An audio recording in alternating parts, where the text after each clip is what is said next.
Welcome to round 4 of the Tyreright Australian Superboat Championships from Cabarita Beach on the north coast of New South Wales. This is the second time we've been here this year, but it'll be the last, and it's the penultimate round of the championship.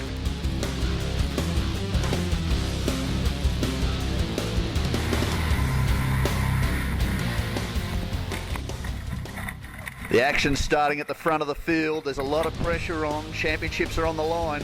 But coming into this round, let's have a look at the championship points. In the unlimited superboat class, it's two-time reigning champion Daryl Hutton on top, with Phil Dixon, former champion, and Dean Finch, another former champion, snapping at his heels. In International Group A, the battle's on between the brothers Sagitas. Desi holds the point at the moment, but reigning champion Brother Ted's not far behind, but right on them, Tremaine Dukes, Rob Coleman and Jake Garlick. It's going to be interesting as we come to the final round.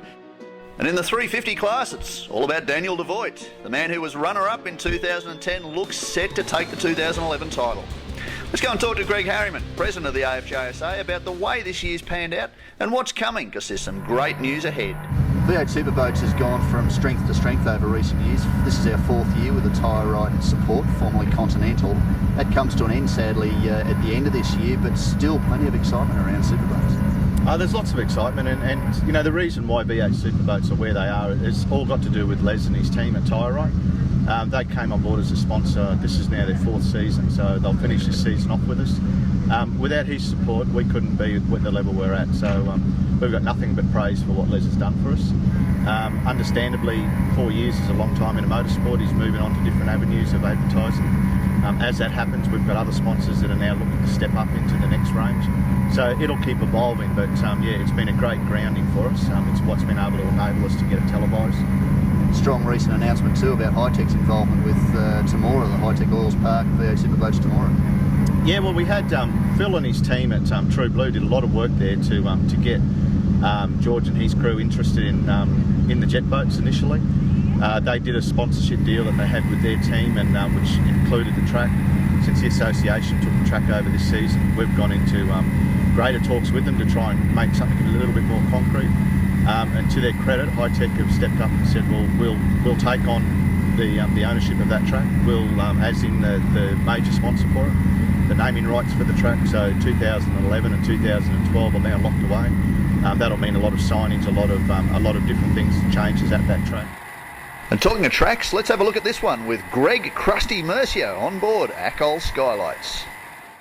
One of the smallest tracks on the circuit, of course. She's very compact. She's got 9 islands. So off from the start, we've only got about 40 metres. We're going to hit close to 100 k's, and then we're going to do past a 90-degree right-hand turn. It's about 120.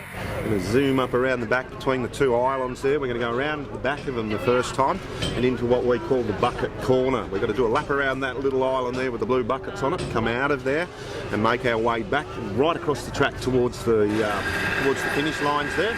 Sweep around hard to the right. It's a high G corner, and we're probably doing about 120 kilometres an hour, and this is where you get the fear factor as you swing straight back towards the commentary tower there. She's a 180 there, and you've really got to keep your nerve. If you get out of it, you're likely to fly out of the track. So out of there again, and we're going back up to those 2 islands again. This time we're going to split them, and we're going to go in behind that little blue bucket island again, but the other way round. Coming off of there, it's pretty confusing because you can see 4 different channels as you come off it. You've got to head towards the finish line again, but there's a snap right just as you come past the small island. She's a high-speed sweep back down towards the commentary side of the track again, and you've got to watch that. That's where I disappeared last time. And out of there again, there's a hard right-hand turn. You wiggle your way through the little islands into the finish pool, and it's done.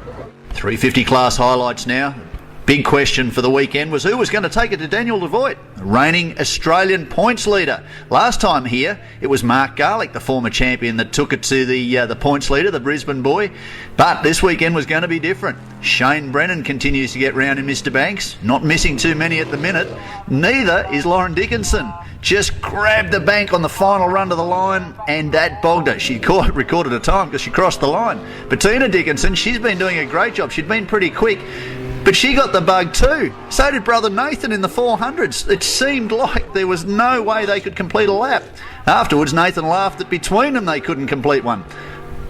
Ed Owen, the man from Western Australia, sharing under suspicion. He had a drama too, caught on one of those shallow ledges that caught a number of drivers out over the course of the weekend. And here's another new driver. Nice to see Jeremy Kincaid from Victoria, ably supported by the Stingray Racing team. By the time things had settled down in the 350 class, it was Michael Darwin through into the final three.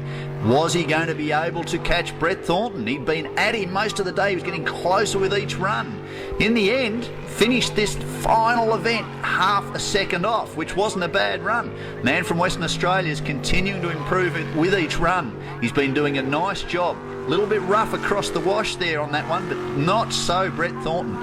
This Obsession boat looks fantastic. Of course, it is his obsession, and he's been incredibly quick this year. Very impressive for a rookie driver. This is the second time in a row he's run at the Cabarita round. Of course, he's a Queensland local, man from Maryborough, doing a nice job. But hey, at the end of the day, Daniel Devoit has been doing a sterling job this year. Number 2 in Australia last year.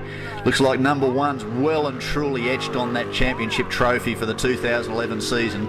Very smooth, very quick. Of course, he knows this place intimately. Of course, he's on the committee for the Cabarita venue, and he spends a lot of time here keeping the circuit running, making sure it's at its pristine best. And boy, he's at his best this weekend. Done a great job. Let's go and talk to the man who adds to his championship points total. Yeah, it was a pretty comfortable win. It's actually my first win at my home track, which is pretty exciting.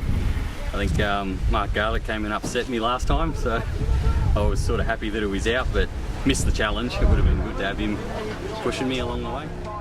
And there you have it, one very happy man, and he extends his championship points lead. He's comfortably on top now. Brett Thornton, great job in his debut year. Troy McKenzie and Shane Allen in Predator. They'll be back for the final round at Tamora.